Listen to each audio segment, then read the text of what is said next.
The people that would have to implement those changes at the state level are the very state legislators who are on the front lines of trying to keep us off the ballot in the first place. Somebody has to carry the torch and change the world.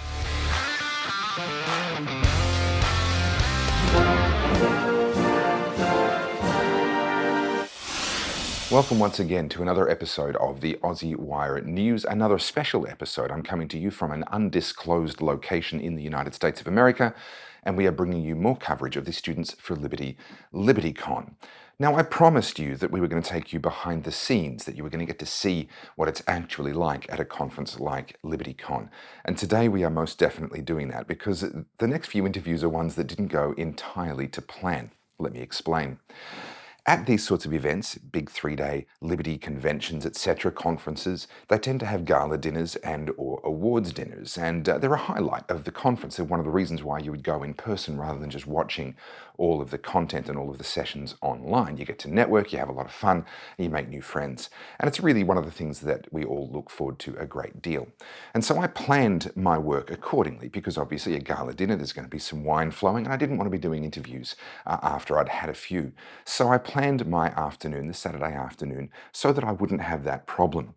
But adding another layer to that problem were some wonderful guys that run a thing called the Appalachian Podcast. And these guys were an absolute riot. I had so much fun speaking with them, but I knew that doing a podcast with them was going to involve breaking open a bottle of Appalachian whiskey of some sort, who knows what its origin is, and enjoying ourselves just a little bit too much. So I had a plan.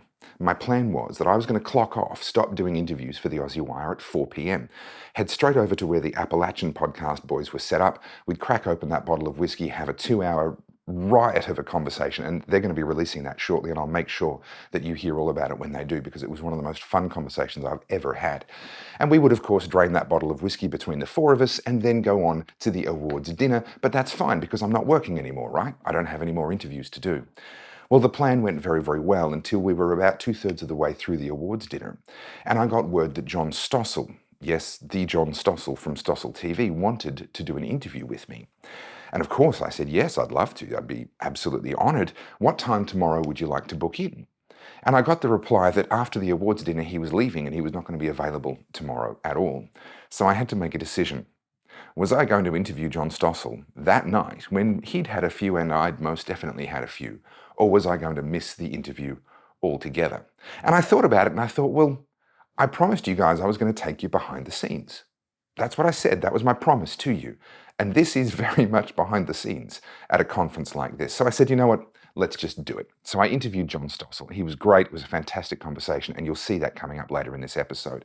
Then I went back to the gala dinner and continued enjoying myself and networking, and yes, of course, having a few more glasses of wine. And then I got word that Joe Jorgenson, the former presidential candidate from the Libertarian Party of the USA, wanted an interview. And guess what?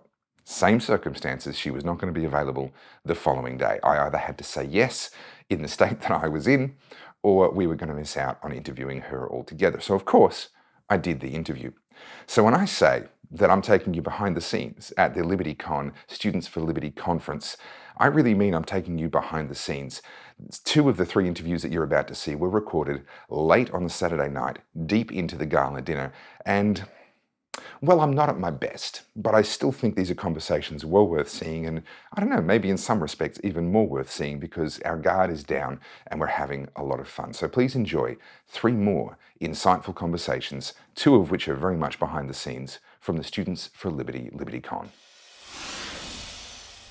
Now, John, there's a reason why people want to have photographs with you. There's a reason why people want to have their babies photographed with you. You're one of the heroes. You're one of the OGs. You're one of the very first people. And specifically, and now I'm recording for the Aussie Wire. We're an Australian news media service. You gave up a career and you stepped into the unknown. When you stepped away from Fox News and you stepped into doing social media and trying to reach out to students. Why? What was it about that made you believe you could have a bigger impact on your own than what you could have within kind of the mainstream? Well, I was stupid. My 30-year-old, 25-year-old son said, Dad, you don't need a network. You've got 1 million Twitter followers. Yeah. You can do this on your own. It was to me.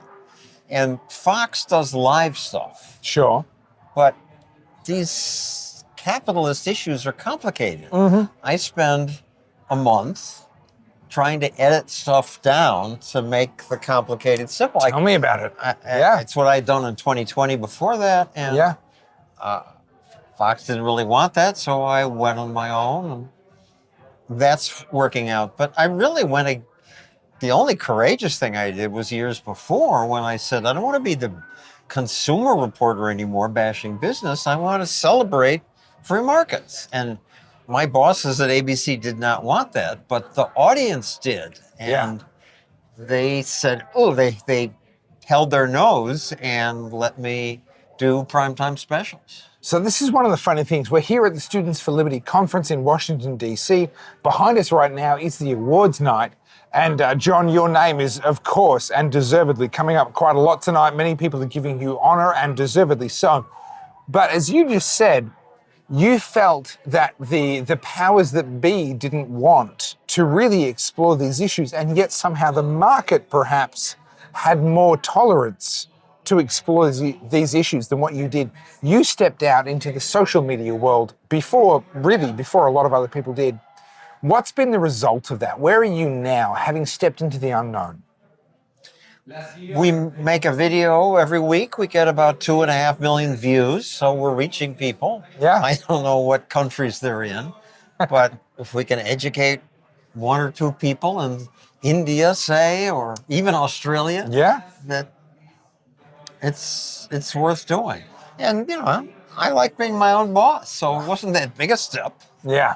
Couldn't agree more. Now, you mentioned educating people. You're focused particularly on students, younger people. That's really what your passion is. We've got Stossel in especially. schools. No, okay. What good are we? We're going to die. I'm a dinosaur. I'm a dinosaur. I'm older than I look. So it just is practical to try to reach young people. Okay. So it's a matter of pragmatism for you that you want to try and reach them with that libertarian message.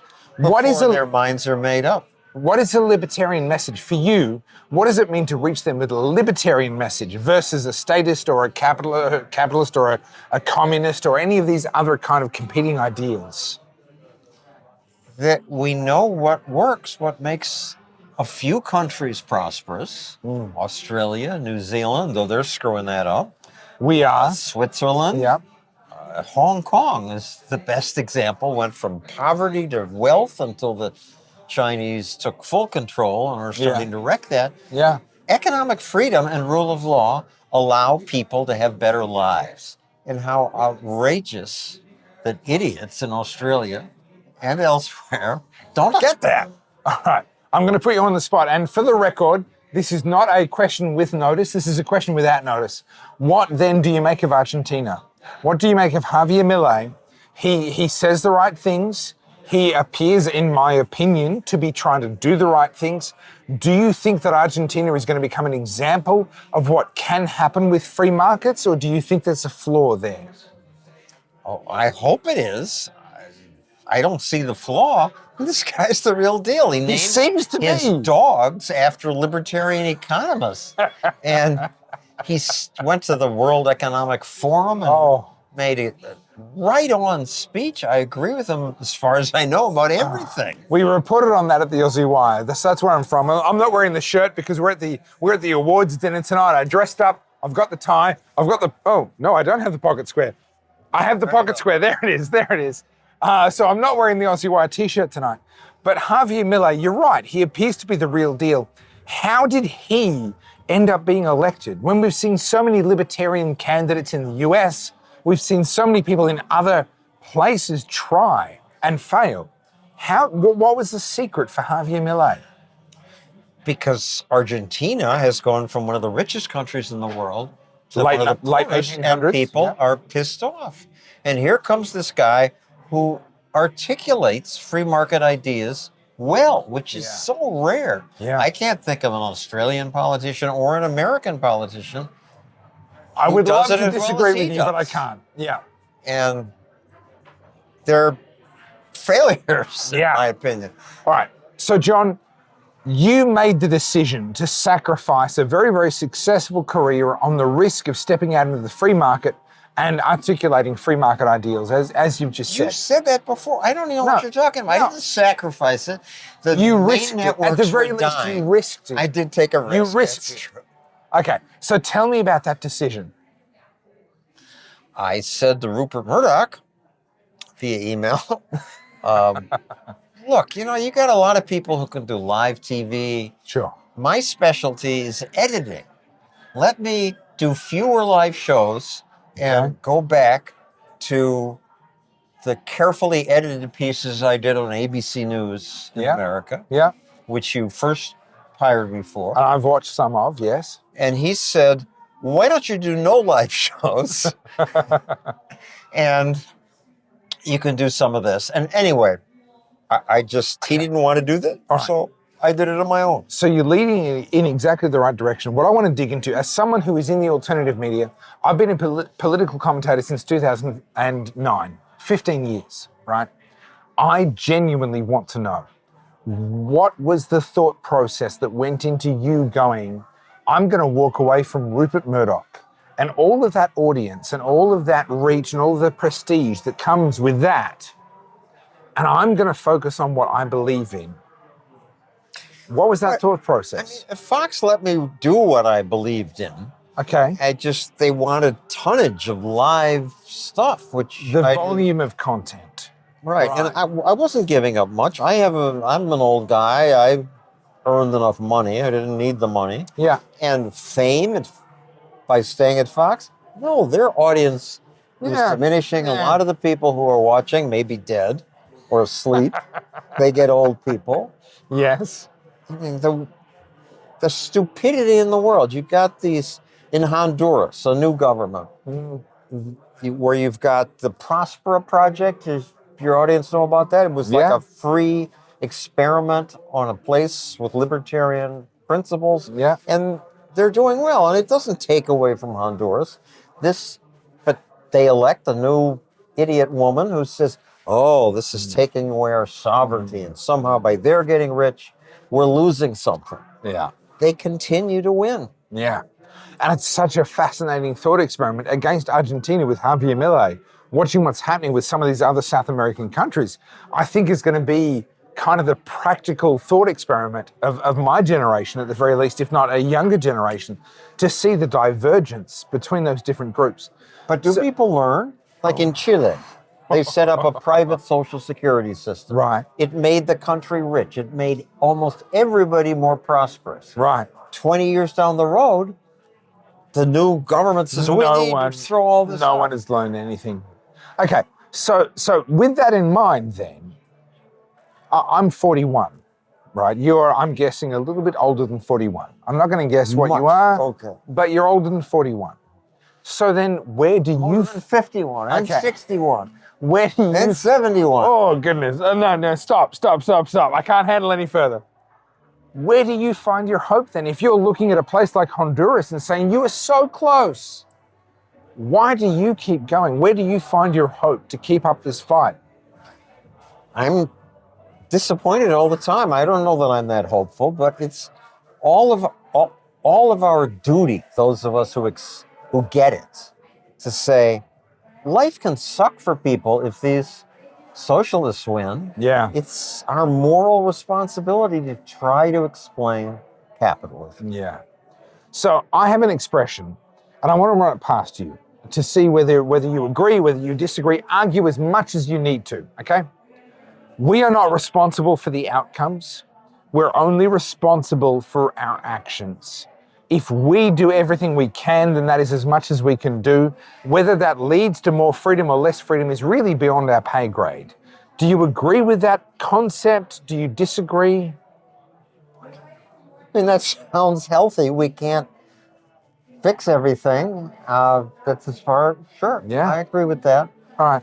But I want to fix everything, and we should keep trying. Yeah. I think we are responsible for our actions. We're responsible for what we do or what we choose not to do. So, John, you were one of the OGs, in my opinion. This is me talking. I'm not asking you to agree or disagree. What's an OG? The original. All right. The OG is the original. You were one of the Original people. guys? Yeah. you were one of the original people that stepped away from a successful career in the media and said, no, I want to make a difference, not just have a career, right? Was it worth it? Would you trade anything now? No, I'm working for myself. It's much better. Right. So you've got John Stossel in schools, you've got John Stossel, and you've got a couple of other sort of contexts in which your content is being used. What do you look at as being, on a day-to-day basis, you sit in the studio, you record another video, and you go, yes, that was worth it. What is it for you that really gets you going? Exactly that. That was worth it. Like this week's was on Malay. We Okay. explained some of his ideas.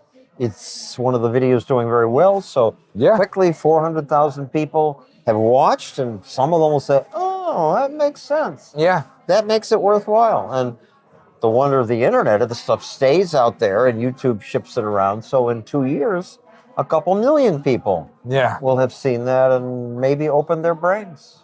Well, you're not wrong. I mean, the internet means that this interview, plus obviously much more so the other work that you've done, the Aussie Wire, sadly, relatively new channel, not a lot of viewers. So if you're watching, thank you so much. So John, last question. What's the legacy that you would like to leave? You're a man who really is in that legacy position where you've got so much influence, so many people listen, whether you like it or not. So many people listen. I like it. So many people listen to what you have to say. What's the message that you would like to leave? Okay, I'm 41 years old. I'm relatively speaking in my prime. I'm ready to go. What is it that you would say to me personally to try and make a difference in the world? Let's explain free markets to leave people a little more free Yeah? and a lot more prosperous. Yeah? Nice and simple. I like it. Well, Aussie Wire viewers, this is John Stossel. If you don't know his work, we're going to put all the links in the description. John, what a pleasure. What an absolute honor. Thank you so much. Thank you. It's been the awards night, and I couldn't pass up the opportunity to talk to Joe Jorgenson, who is the former Libertarian presidential candidate for the Libertarian Party. We are at the Students for Liberty conference. Yes. We've just seen about 1,000 Yep. students coming through today. Why are these sorts of events so important that you would actually take the time to show up? Oh my gosh, it's the future. I mean, I almost got tears in my eyes watching this. You've got all of these students working so hard. And, my generation just has to pass on to the next generation and the generation after that. Somebody has to carry the torch and change the world. Well, it's quite remarkable because tonight was the awards night. Yes. And it's very easy to walk past people, and I've been walking past people all night long in this corridor, in this area behind me. You walk past people and you don't think twice because you've got your own business going on in your Right. head. And then you see their face up on the screen and you find out this person's responsible for some incredible accomplishment.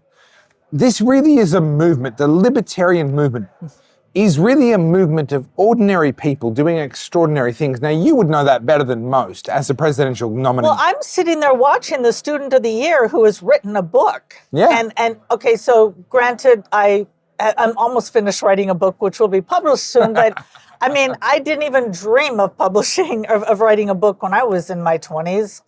I just can't imagine. They've done so much work, and just to hear the accomplishments about them bringing together countries, about them spreading the word, and some of the places they're talking about, the Middle East, South America. It's amazing. They need it.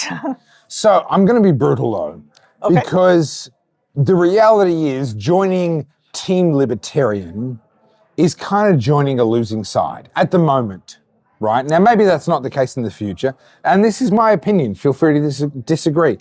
But when you became the presidential nominee for the Libertarian Party, surely you knew you weren't going to win.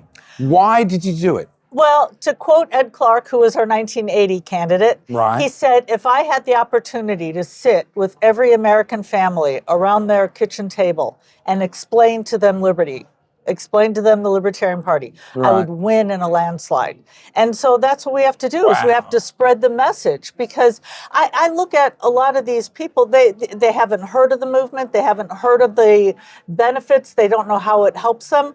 And so we just have to spread the word so that, yes, they can see how it can help them. And let me just tell you something that's a bit frustrating for me. So when I was the VP candidate in 1996, I remember, well, first of all, I talk about, how horrible the debt was, how we owed so much money. And now it's 5 times what it was. It's I wish it were back then. It seems hilarious back then.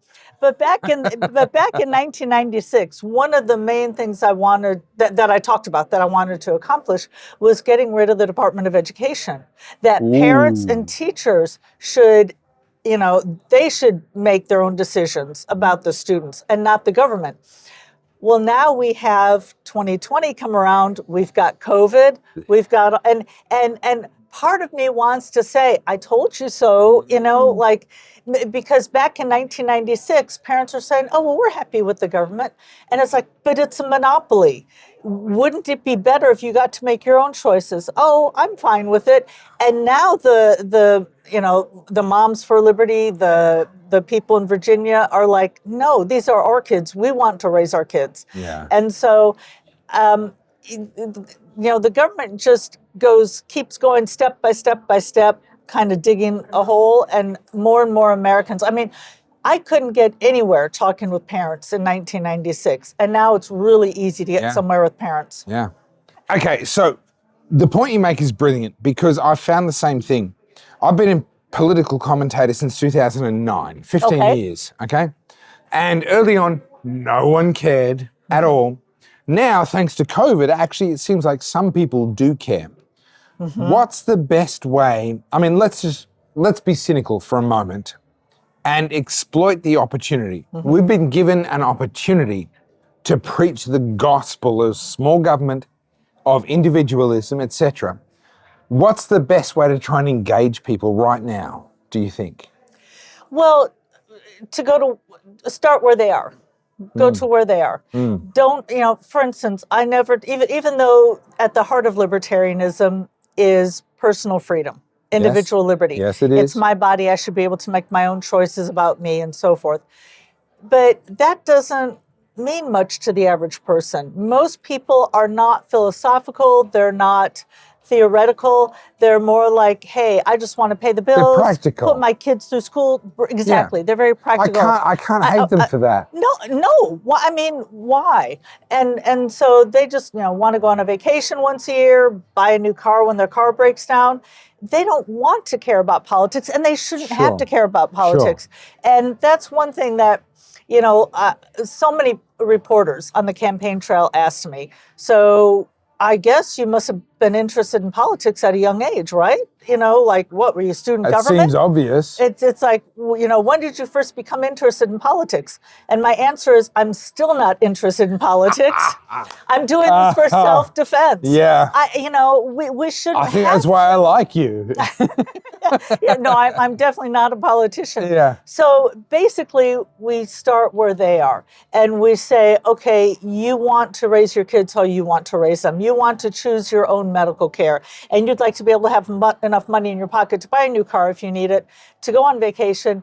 Here's how we can give you the life you want, as opposed to... Now, the thing is, this government was smaller before, and so you didn't see a lot of that. But now it's become so overreaching that parents are going, hey, wait a minute.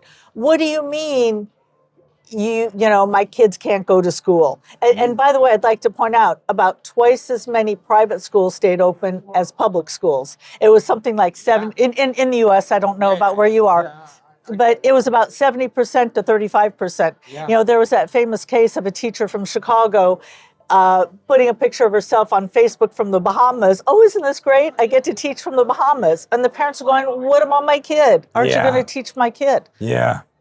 Look, Joe, you're talking my language, maybe more than you know. I'm not sure how familiar you are with what happened in Australia and Melbourne in particular. There was one particular part of Australia that went particularly insane during COVID. So can you just give us an insight Joe Jorgenson is living life. You're growing up. You're in high school. You're in university. I don't know when it happened. How did you become a libertarian? Because that's not a mainstream thing to be. Right. First of all, 3 of my grandparents are immigrants. Okay. From Denmark and Sweden. Okay. And my grandmother used to tell me about, the old country, how they take all your money and not, and even back then, this is pre-Soviet. This is... Well, yeah. Well, and that's the thing. I talk about my immigrant grandmother who told me about the old country, how bad it was, and then people find out I'm talking about Denmark. Yeah. But, and it's not like they came over here and became rich. I mean, she would tell me these stories from her mobile home. They literally lived in a trailer, and she's like, "But America let us make our own decisions. We got to run our own company. They let us have a mobile home." Yes, true. And so she would tell me about so hearing about the old country and how great America is and how we get to make, now, of course, we don't make the choices that we used to back then. Sure. But we still get to make more choices than, let's say, Denmark.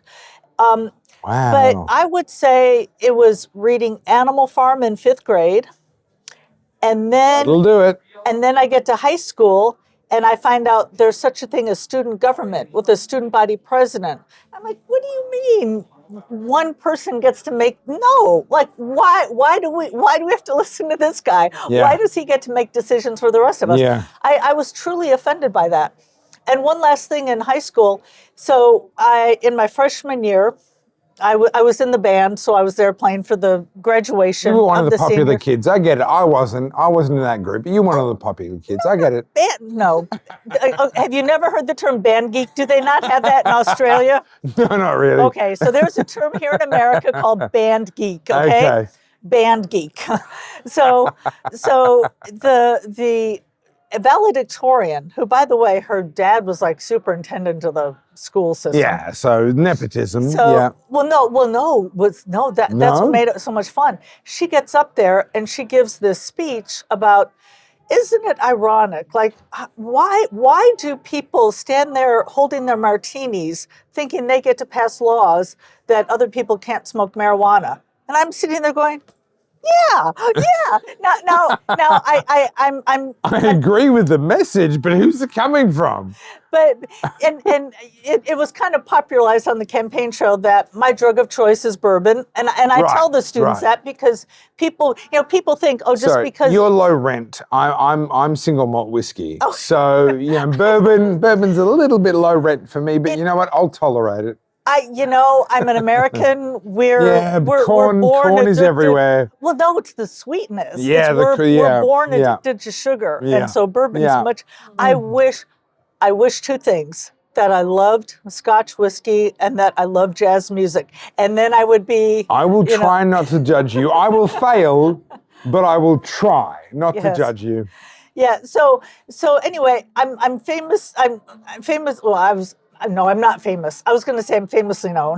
I'm known for saying drug of choice is bourbon because I like to point out, okay, just because it's legal doesn't mean it's any safer. And in fact, alcohol is one of the biggest killers in the country. Cigars and whiskey right here. Not good for me. I know that. So why is that legal and marijuana isn't? Yeah. But I would tell people, hey, I think I was one of the few students who I got through high school and college in the 70s, never having smoked marijuana. Wow.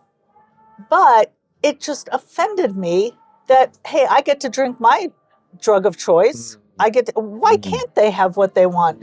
And it just rather outraged me. Right now, we have at the Students for Liberty conference somewhere between 900 and 1,000 young people who have come to Washington, D.C. What do you see in them? Now, you've come up through the Liberty movement before I did, no offense, but you were there before I was. That's a fact. And the opportunities and what was possible for you was different to what's possible now. What do you see when you see 1,000 people in a room? Oh, just excitement. I mean, coming to Students for Liberty, LibertyCon, is so different than going. Well, I shouldn't name the other conferences that I go to. I don't want to disparage them. But it's so different than many of the other conferences because you've got that energy of young people. Because young people, they think that enormous possibilities, endless possibilities, that we can do anything. You know, if we work hard, we can do anything. And I am the eternal optimist. So I'm still sitting, I mean, I ran for president on a third party ticket in 2020. In America, where they don't have a preferential voting system. Yeah. Yes. So, you know, I'm the eternal optimist, and I just see an optimism that I don't see in people my age. Yeah. And it's so exciting. Yeah. Look, I actually have to agree with you, and I want to be the cynic. I actually do. I'm sitting here. Cynical. I want to be the cynic. I'm a scientist. I'm very cynical. But actually, you know, for people like yourself at that generation, then for people like me at this generation, and then there's the rest, you know, at this generation, the judgment on our actions is not the outcomes. This is my theory, and I'd love to get your thoughts on this. We actually have very little control over the outcomes in our lifetime because there are so many factors that go into that. All we actually have control over is our behavior. Oh. What we stood for, what we said, what we did. We have absolute control over that. What that it achieves, well, that depends on so many things that are outside of our control.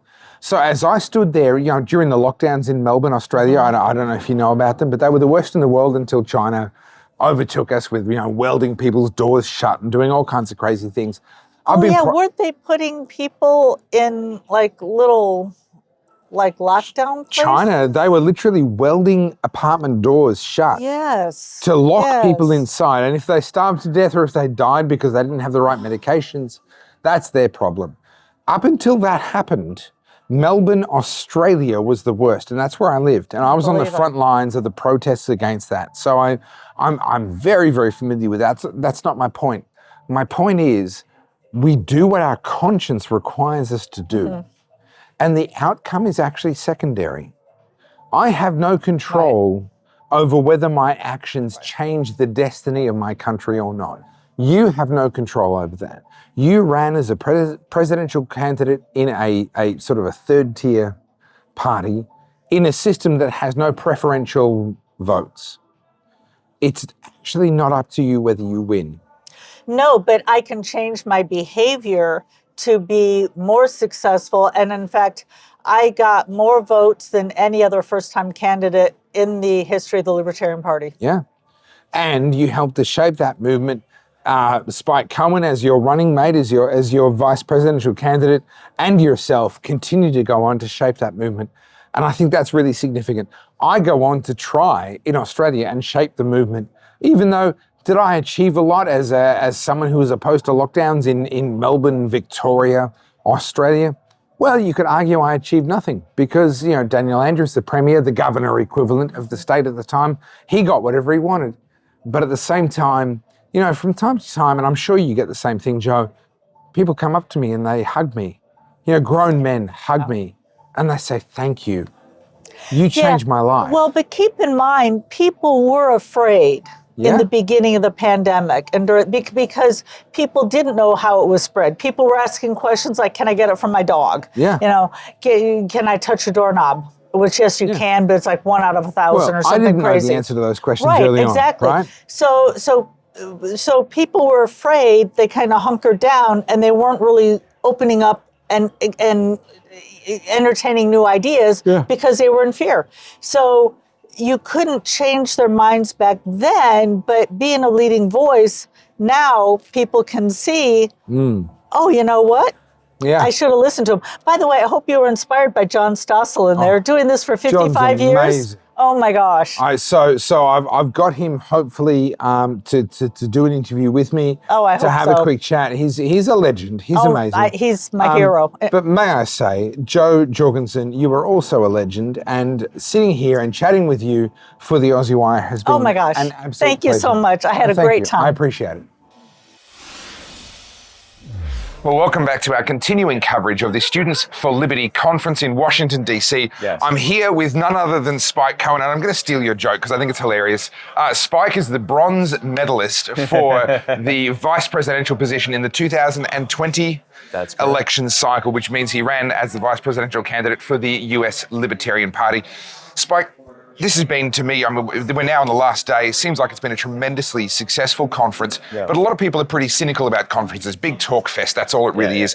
What's the value of something like this? Oh, well, the first value right off the bat is just having an opportunity for us to talk with these students, because a little bit of background, Students for Liberty is just that. It is thousands, I think tens of thousands of students who are fighting for liberty in over 100 countries across the planet. And over 60 of those countries are being represented by students here from across the planet, and getting to talk to them and hear their stories and having them have a chance to talk with each other. And you're seeing these kids, I mean, I'm in my 40s there, I can call them kids, these, 19, 20, 21, 22-year-olds that are networking and talking about how they're going to work together and synergize countries like the Czech Republic and Bolivia and Argentina and Georgia and all countries around the world, and the U.S. and Canada and Australia and everything else, and New Zealand. And they're going to work together. And they've met here, and they are networking, and they're also meeting like some of the leaders in the liberty movement. It's incredibly powerful. Is it a talk fest? Yeah, but they're talking about how to change the world and then planning it out. And I think it's incredible. Yeah. Now, your own personal CV is fascinating, and I recommend anyone that's not familiar with Spike's work, look him up, have a look. But I want to talk about this presidential, vice presidential run specifically, because you ran for the Libertarian Party. Obviously, that's because the Libertarian Party is aligned with your values. Yeah. But you must have known your chances of winning were essentially zero. Zero. So what was the purpose? What was the value of doing that anyway? Well, first of all, there's a few values there. I think the biggest value for what I was trying to do was spread the libertarian message and say that there is an alternative. And yes, because of what the two-party system has set up, the likelihood of us winning is very low for a variety of reasons that I won't even bother getting into. But for many, many reasons, the likelihood is low. But I wanted to be able to provide a stark contrast from what Republicans and Democrats are offering. It's the same thing that the LP is doing in Australia. Yeah. They're showing that what do they call them? The lab libs, that the Labor and the Uni Party, the Uni Party. We call them that too. I call them the Republicrats here, but it's the same thing. It's you've got this kind of two-headed uniparty, and whichever side wins, you lose. Yeah. And so my thing is, okay, if you vote for us and we don't win, then you were going to lose anyway. But you at least voted for something that aligned with your values and what you wanted to see government look like in your country. And so that was the proposition I was offering. And also, as we get bigger, as we get more votes, as we get the major party status recognition that allows us to not have to fight to just even get on the ballot in the first place. As those things happen, that odds of us being able to win goes up. And very often, if you're running as a libertarian, you are watering the seeds of a tree whose shade you may not live to enjoy. But that work has to be done by someone. Now, the presidential campaign is one thing, but of course, there's elections up and down the spectrum. Everything from school boards through to sheriffs and judges, and the American system has elections, it seems, just about absolutely everywhere. So tell me a little bit about sort of more the grassroots movement, because I know that libertarians are having some tremendous success in some areas. Hundreds of elected officials across the country. And that's actually, I guess, a secondary thing that we were doing as we were campaigning. Every event I did when I was running for vice president, I would have any local libertarians that were running for anything. I don't care if it was a borough of 200 people and they were running to be on the board. They got to have a few minutes to speak. School boards, sheriffs, any position, city council, county councils. You're right. We do have a lot of elected state legislators, all of this stuff, and we have gotten hundreds of people elected at these local and regional levels. And that does many things. The first thing it does is it kills the narrative that we can't win. Well, we do win, and when we win, you see the improvement that happens in your community. The second thing it does is it builds up a stable of recognizable candidates in that area who can then work their way up the chain. Well, I trusted them in the city council. I'll trust them in state legislature. I trust him there. I'll trust him as governor. Maybe one day as president.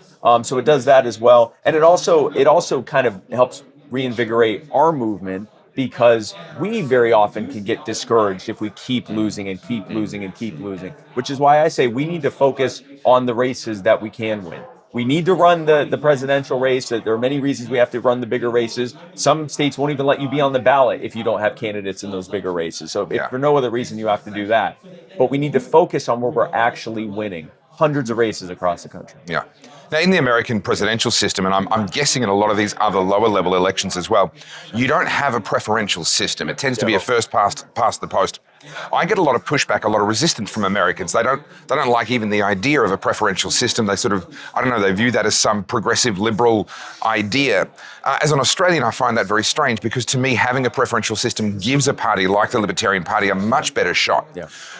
Do you think reform is possible, or are you stuck with having to duke it out in this very stacked system? It's always possible, but we have the additional problem that the people that would have to implement those changes at the state level are the very state legislators who are on the front lines of trying to keep us off the ballot in the first place. Yeah. These are the people who would have even more competition and couldn't just play the endless good cop, bad cop routine with their counterpart across the aisle.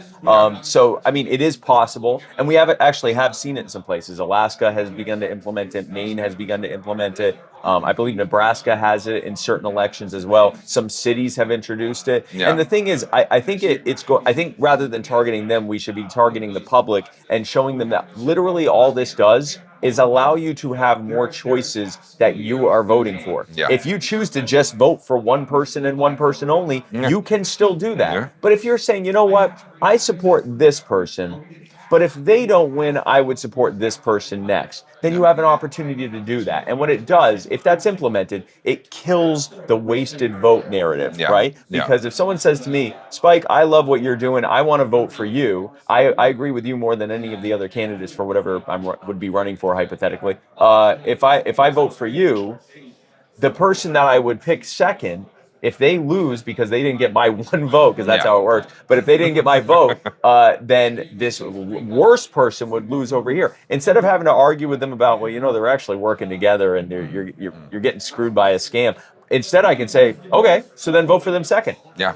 Or vote for me second, whichever you want to do. Vote so that, and then if I don't win, then your vote goes to that candidate. It actually empowers voters by giving them more choices. I think the preferential system is, there's different versions of it, but done correctly, I think it's far superior. But honestly, we have it in Australia, and most Australians don't even know how to use it. So there's still a massive voter education kind of problem that goes along with it. But it's still there if you want to use it. If no one wants to use it, if other people don't want to use it or don't know how to use it, fine, good. They can vote the way they've always voted. But if you do want to use it and you know how to use it, it's available. So what's next for Spike Cohen? Obviously, you're a former vice presidential candidate. Yes. You've expressed to me in the past that you're not that keen on running for office again. I don't know if you've changed your mind, perhaps, but that's where you were a couple of years ago or last year when we met in Australia. What's next for you?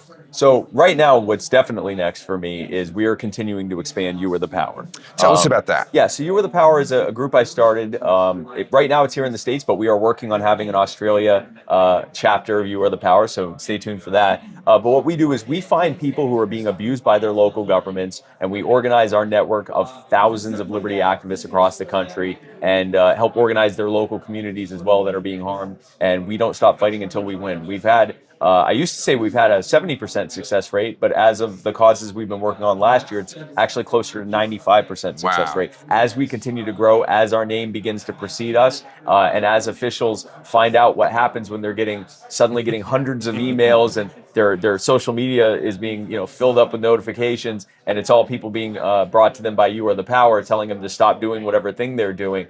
They are much more quick to back off, and we are going to continue expanding that. We are reaching a point where we can work on dozens of causes at the same time, not just a few at a time. We are building out our volunteer activist team so that we can be operating autonomously in every single region and state, and really, really exciting things coming down the road on that. And if you follow me on my social media, you'll see all the causes that I'm working on there, and also some potential international expansion, including into Australia. On the question of running for office. Your enthusiasm. That's my answer. There's my answer. That's the most honest answer I'll give. Is just a long, pregnant pause with a sigh. I will do what I believe is best for this movement and, by extension, this party, the Libertarian Party. Sure. And if that turns out to be staying in my lane and just doubling, tripling down on you are the power, then I will do it. If it turns out that it's best for me to put a good team in place at You Are the Power and let them grow as they can and take the better part of a year and run for president, then I will do that. Yeah. It is a decision that will need to be made very, very soon. And I feel like I sound like a politician. I'm prayerfully considering, like, if I'm being, I don't know yet. Yeah. And I'm much closer to knowing than I was, say, when we were talking in last Australia. year, yeah. But it is obviously a decision I need to make sooner than later. And when I do, you will know soon after, because I'm not going to be coy about it. I'm going to say I'm doing it or not doing it. Well, I ran for the Senate in Australia, again, for our version of the Libertarian Party, which is now thankfully called the Libertarian Yes. Party. It didn't used to be. I'm very pleased about that name change. Yes. But it was a similar thing where you're running without any realistic prospect of getting it. Obviously, you can hope, you can dream, you can get the messaging out there and hope for the best. But ultimately, at this stage, it really is about brand building and, as you say, watering a seed for a plant that you may never get to enjoy the shade of. But Spike Cohen, I've certainly enjoyed this chat. Thank you so much. And I just need to say, Topher, you are one of my heroes in this movement. Thank you. Because there are many people who have talked the talk. There are even many people who have walked the walk. But then there are people who have walked the walk and have faced persecution, and in your case, prosecution or threats of prosecution. No, actual for prosecution. that. Actual prosecution for it, and responded by saying, "Oh, well, I'm doubling down now. The fact that you're coming after me tells me I'm doing the right thing. I'm catching the flack, so I'm clearly over target. I'm gonna keep going until I can drop my bombs." And I probably shouldn't use that metaphor because they were. I can say that. He didn't say anything about bombs. I did. You can't get me. But anyway, I think that when I see people that they face that and their responses go even deeper into it and don't stop fighting until you win, you have all my admiration. I love what you're doing, man. Thank you so much. Good people break bad laws. They do indeed.